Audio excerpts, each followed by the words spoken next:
Le meilleur des mondes, écrit par Aldous Huxley, lu par Équilivre, livre audio. Préface, nouvelle de l'auteur, 1946. Suite. En admettant donc que nous soyons capables de tirer de Hiroshima une leçon équivalente de celle que nos ancêtres ont tirée de Magdebourg, nous pouvons envisager une période non pas certes de paix, mais de guerre limitée, qui ne soit que partiellement ruineuse. Au cours de cette période, on peut admettre que l'énergie nucléaire sera attelée à des usages industriels. Le résultat, la chose est assez évidente, sera une série de changements économiques et sociaux plus rapides et plus complets que tout ce qui s'est vu à ce jour. Toutes les formes générales existantes de la vie humaine seront brisées, et il faudra improviser des formes nouvelles pour se conformer à ce fait non humain qu'est l'énergie atomique. Procuste, en tenue moderne, le savant en recherche nucléaire, préparera le lit sur lequel devra coucher l'humanité. Et si l'humanité n'est pas adaptée, ma foi, ce sera tant pis pour l'humanité. Il faudra procéder à quelques extensions et à quelques amputations, le même genre d'extensions et d'amputations qui ont lieu depuis le jour où la science appliquée s'est réellement mise à marcher à sa cadence propre. Mais cette fois, elles seront considérablement plus rigoureuses que par le passé. Ces opérations, qui seront loin de se faire sans douleur, seront dirigées par les gouvernements totalitaires éminemment centralisés. C'est là une chose inévitable, car l'avenir immédiat a des chances de ressembler au passé immédiat, et dans le passé immédiat, les changements technologiques rapides, s'effectuant dans une économie de production en masse et chez une population où la grande majorité des gens ne possèdent rien, ont toujours eu tendance à créer une confusion économique et sociale. Afin de réduire cette confusion, le pouvoir a été centralisé et la mainmise gouvernementale accrue. Il est probable que tous les gouvernements du monde seront plus ou moins totalitaires, même avant l'utilisation pratique de l'énergie atomique, qu'ils seront totalitaires pendant et après cette utilisation pratique. Voilà qui paraît à peu près certain. Seul un mouvement populaire à grande échelle en vue de la décentralisation et de l'aide individuelle peut arrêter la tendance actuelle à l'étatisme. Il n'y a présentement aucun indice permettant de penser qu'un semblable mouvement aura lieu. Il n'y a bien entendu aucune raison pour que les totalitarismes nouveaux ressemblent aux anciens. Le gouvernement, au moyen de triques et de pelotons d'exécution, de famines artificielles, d'emprisonnements et de déportations en masse, est non seulement inhumain, cela personne ne s'en soucie fort de nos jours, il est, on peut le démontrer, inefficace. Et dans une ère de technologie avancée, l'inefficacité est le péché contre le Saint-Esprit. Un État totalitaire vraiment efficient serait celui dans lequel le tout-puissant comité exécutif des chefs politiques et leur armée de directeurs aurait la haute main sur une population d'esclaves, qu'il serait inutile de contraindre parce qu'ils auraient l'amour de leur servitude.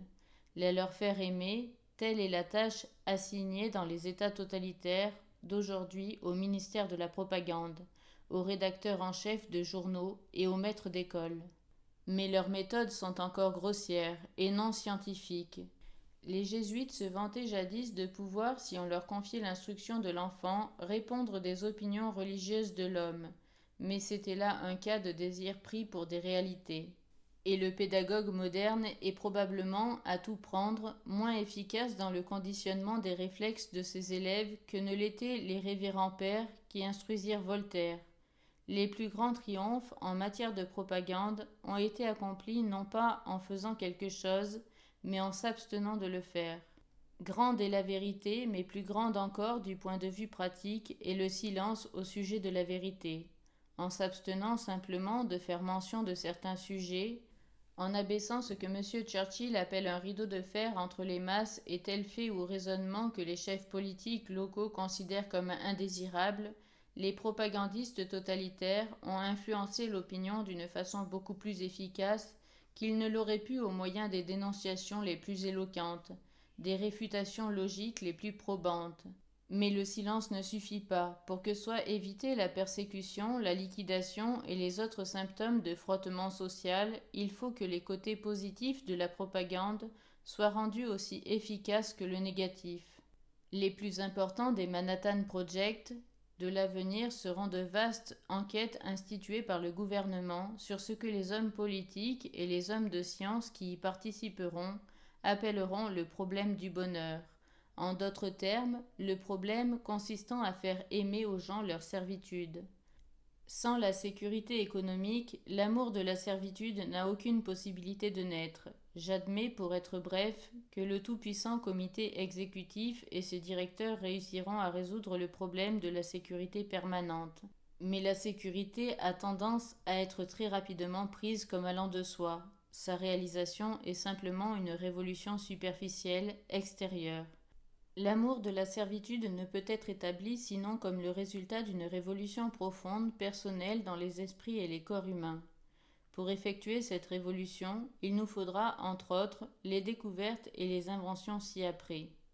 D'abord, une technique fortement améliorée est la suggestion, au moyen du conditionnement dans l'enfance, et plus tard à l'aide de drogues telles que la scopolamine. Secondo, une science complètement évoluée des différences humaines permettant aux directeurs gouvernementaux d'assigner à tout individu donné sa place convenable dans la hiérarchie sociale et économique. Les chevilles rondes, dans les trous carrés, ont tendance à avoir des idées dangereuses sur le système social et à contaminer les autres de leur mécontentement. Tertio, puisque la réalité, quelque utopienne qu'elle soit, est une chose dont on sent le besoin de s'évader assez fréquemment, un succédané de l'alcool et des autres narcotiques, quelque chose qui soit à la fois nocif et plus dispensateur de plaisir que le genièvre ou l'héroïne. Et quarto, mais ce serait là un projet à longue échéance qui exigerait, pour être mené à une conclusion satisfaisante des générations de mainmise totalitaire, un système d'eugénique à toute épreuve, conçu de façon à standardiser le produit humain et à faciliter ainsi la tâche des directeurs. Dans le meilleur des mondes, cette standardisation des produits humains a été poussée à des extrêmes fantastiques, bien que peut-être non impossibles. Techniquement et idéologiquement, nous sommes encore fort loin des bébés en flacon et des groupes Bokanovski de semi-imbéciles. Mais quand sera révolue l'année 600 de NF, qui sait ce qui ne pourra pas se produire? D'ici là, les autres caractéristiques de ce monde plus heureux et plus stable, les équivalents du soma, de l'hypnopédie et du système scientifique des castes, ne sont probablement pas éloignés de plus de 3 ou 4 générations. Et la promiscuité sexuelle du meilleur des mondes ne semble pas non plus devoir être fort éloignée. Il y a déjà certaines villes américaines où le nombre des divorces est égal au nombre des mariages. Dans quelques années, sans doute, on vendra des permis de mariage comme on vend des permis de chien, valables pour une période de 12 mois, sans aucun règlement interdisant de changer de chien ou d'avoir plus d'un animal à la fois. À mesure que diminue la liberté économique et politique, la liberté sexuelle a tendance à s'accroître en compensation. Et le dictateur, à moins qu'il n'ait besoin de chair à canon et de familles pour coloniser les territoires vides ou conquis, fera bien d'encourager cette liberté-là. Conjointement avec la liberté de se livrer aux songes en plein jour sous l'influence des drogues, du cinéma et de la radio, elle contribuera à réconcilier ces sujets avec la servitude qui sera leur sort. À tout bien considérer, il semble que l'utopie soit beaucoup plus proche de nous que quiconque ne l'eût pu imaginer il y a seulement 15 ans. À cette époque, je l'avais lancée à 600 ans dans l'avenir. Aujourd'hui, il semble pratiquement possible que cette horreur puisse s'être abattue sur nous dans le délai d'un siècle, du moins si nous nous abstenons d'ici là de nous faire sauter en miettes. En vérité, à moins que nous ne nous décidions à décentraliser et à utiliser la science appliquée non pas comme une fin en vue de laquelle les êtres humains doivent être réduits à l'état de moyens, mais bien comme le moyen de produire une race d'individus libres, nous n'avons le choix qu'entre deux solutions, ou bien un certain nombre de totalitarismes nationaux militarisés ayant comme racine la terreur de la bombe atomique et comme conséquence la destruction de la civilisation, ou si la guerre est limitée, la perpétuation du militarisme, ou bien un seul totalitarisme, supranational, suscité par le chaos social résultant du progrès technologique rapide en général et de la révolution atomique en particulier, et se développant sous le besoin du rendement et de la stabilité pour prendre la forme de la tyrannie-providence de l'utopie. On paye son argent et l'on fait son choix. Aldous Huxley. Préface à l'édition française. Tout livre est le produit d'une collaboration entre l'écrivain et ses lecteurs. Se fiant à cette collaboration, l'écrivain suppose l'existence dans l'esprit de ses lecteurs d'une certaine somme de connaissances, d'une familiarité avec certains livres, de certaines habitudes de pensée, de sentiments et de langage. Sans les connaissances nécessaires, le lecteur se trouvera inapte à comprendre le sujet du livre. C'est le cas ordinaire chez les enfants. Sans les habitudes appropriées de langage et de pensée, sans la familiarité nécessaire avec une littérature classique, le lecteur ne percevra pas ce que j'appellerais les harmoniques de l'écriture, car ainsi qu'un son musical évoque tout un nuage d'harmoniques, de même la phrase littéraire s'avance au milieu de ces associations. Mais tandis que les harmoniques d'un son musical se produisent automatiquement et peuvent être entendues de tous, le halo d'association autour d'une phrase littéraire se forme selon la volonté de l'auteur et ne se laisse percevoir que par les lecteurs qui ont une culture appropriée. Dans une traduction, les tons seulement sont entendus et non leur harmonique. Non pas en tout cas les harmoniques de l'original, car il va sans dire qu'un bon traducteur essaiera toujours de rendre cet original en des mots qui ont, pour le nouveau lecteur, des harmoniques équivalents.